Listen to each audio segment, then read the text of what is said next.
Maria, elle était déjà apparue sur la chaîne. Aujourd'hui, Il prend la technique des chiropracteurs aux États-Unis, il va utiliser des gens en legging. Ça fait plus de vues qu'un monsieur barbu avec un bedon. Est-ce que à ce niveau-là, c'est sensible?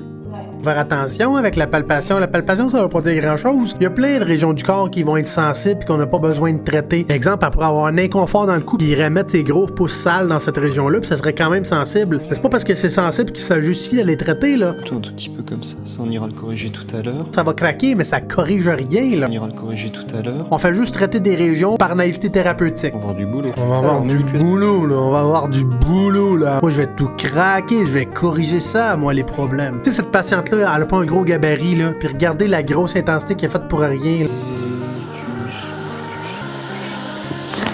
Juste parce qu'il voulait entendre des hosties de crack dans sa vidéo YouTube. C'est que les chiropracteurs, les chirotiens en France ou aux États-Unis qui s'amusent à faire des traitements comme ça parce qu'ils n'ont pas de code déontologie, ils n'ont pas d'ordre professionnel, puis ils veulent faire un spectacle de la santé de leurs patients, ben ils vont utiliser plus de force pour être sûr qu'on entende craquer. C'est pas au bénéfice du client, c'est au bénéfice du thérapeute parce qu'il va faire plus de vues avec ces cracks-là.